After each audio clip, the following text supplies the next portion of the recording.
Yesu ashimwe cyane bene data. Shalom shalom. Nejejwe n'Imana mu mutima wanjye yongeye kumpa akanya kugira ngo tuganire ku ijambo ryayo twasomye uyu munsi. Twasomye muri Samuel wa mbere bice 17, Zaburi ya 9 no muri Matayo igice cya 2.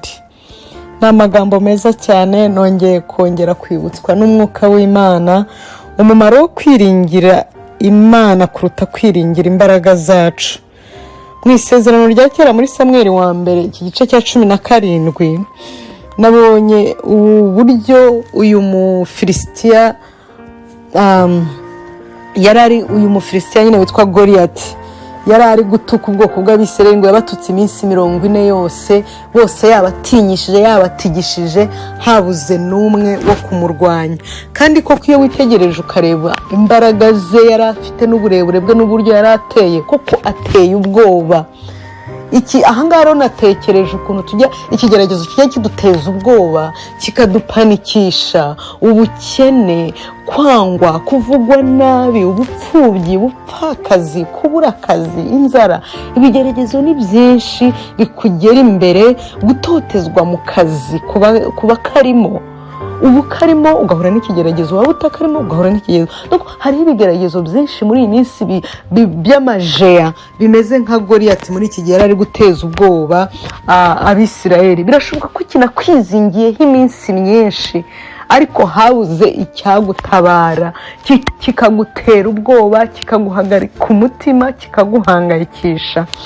Ariko ikintu cyanejeje, Dawidi ntabwo yitaye ku burebure bw'igihagararo cye, uko angana n'uko areshya. Yaravuze ati yewe mbasha kumurwanya. Iyo dusomye ku murongo wa 34 w'icyo gice, tubona ukuntu Dawidi atigeze yirata imbaraga ze, ahubwo yabwiye Sawuli ukuntu yarwaniriraga intama ze yaragiraga, uko idubu ryabaga rije, intare zikaza akazishwanyaguza ngo mu izina ry'Uwiteka. Dawidi yiringiye Uwiteka, ndetse ubwo Sawuli yamutezaga ubwoba aramubwira ko kadusimbuke twihute tujye ku murongo wa 45, guhera ku murongo wa 45 kugera ku wa 7. Tubona Dawidi abwira Umufilisitiya ati wanteranye inkota n'icumu n'agacumu, ariko jyeweho nguteye mu izina ry'Uwiteka Nyiringabo, Imana za Isirayeli wasuzuguye. Haleluya. Arangije aramubwira ngo uyu munsi ngo Uwiteka arakungabiza nkwice nguce igihanga. Twibuke ko ahangaha mu by'ukuri ataramuca igihanga, ariko yari afite kwizera, avuga ngo ya Mana yantabaye kirya gihe n'uyu munsi wa none irakungabiza. Wa Mufilisitiya we utinyuka gutuka Imana y'ingabo za Isirayeli, ukayihangara, ukayitesha agaciro. Dawidi we yarasobanukiwe Imana ya Isirayeli uko imeze, yari yarayisobanukiwe, azi ko ari Imana Nyiringabo, ari Imana ifite imbaraga. Haleluya. Noneho ku murongo wa 47 aravuga ngo haruguru yaho gato haranditse ngo kugira ngo abo mu isi yose bamenye ko mu Isirayeli hariho Imana. Ibi byose Dawidi yabikoreye apana kubw'icyubahiro cye, apana kugira ngo bamenye ko azi kurwana, ahubwo ngo kugira ngo bamenye ko mu isi yose mu Isirayeli harimo Imana. Ku murongo wa 47 ngo kandi ngo iri teraniro ryose rimenye ko Uwiteka adakirisha inkota cyangwa icumu, kuko intambara ari Uwiteka kandi ari we uzabatugabiza. Imana ishimwe. Dawidi ibi byose yabikoraga, yateye Goliath mu izina ry'Uwiteka kugira ngo isi yose mu mahanga yose bazamenye ko Imana itagikirisha ingabo nyinshi. Haleluya. Mu mahanga yose bamenye yuko Imana yonyine ubwayo yihagije. Imana ishimwe. Dukeneye kumenya Imana, dukeneye kumenya Imana turi mu kigeragezo.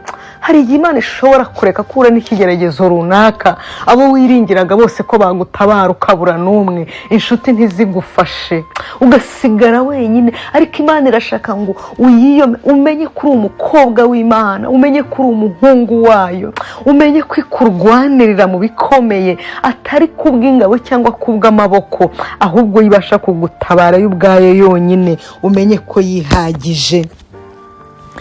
ku murongo wa 55 ndetse n'uwa 58 niho nabonye ko Dawidi ntabwo yarazwi, aba yarwaniriraga uyu mwami ntiyaramuzi. Nimwumve namwe ukuntu uyu mwami yabajije Abuneri ku murongo wa 55 ngo harya uriya muhungu ni mwene nde?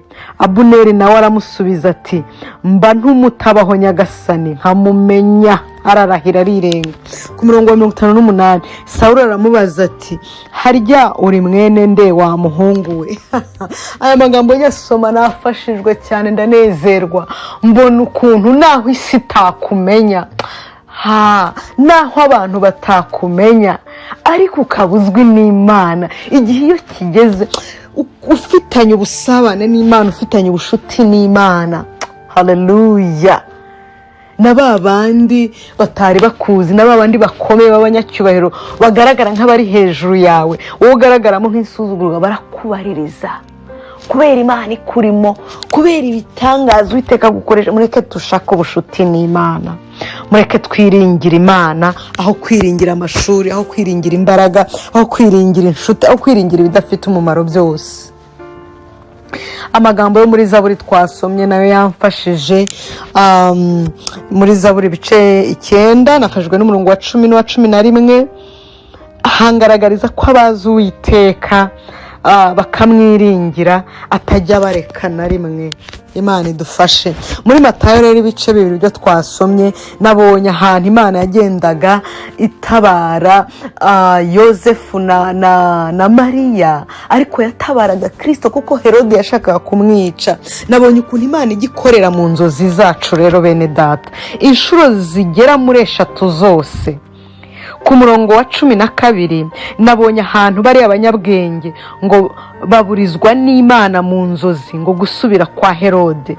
Ucakarongoburizwa n'Imana mu nzozi. Ku murongo wa 13 b yaho ngo nuko marayika w'Iteka abonekera Yosefu mu nzozi ati byuka ukomeze usoma ayo magambo. Ku murongo wa 19 naho marayika w'Iteka arongera abonekera Yosefu mu nzozi amubwira ko abahigaga umwana yapfuye noneho basubireyo.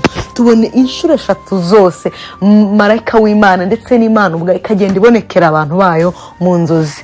Ndangije nkubwira ngo nuba uri mu bigeragezo, nuba uri mu byo udasobanukiwe, n'ijwi ry'Imana utaryumva ngo urisobanukirwe cyangwa se mu bitekerezo byawe, ariko no mu nzozi ujye usenga Imana, nujya kuryama Imana uganire nanjye mu nzozi kuko waganiriye n'abatubanjirije. Imana iravuga mu nzozi, Imana iravuga mu ijambo ryayo, Imana iravuga mu bahanuzi bayo. N'ubu ngubu Imana iri kukuvugisha, wowe uri ku rugamba, wowe ukomeye, komera ushikame, Imana ije kugutabara.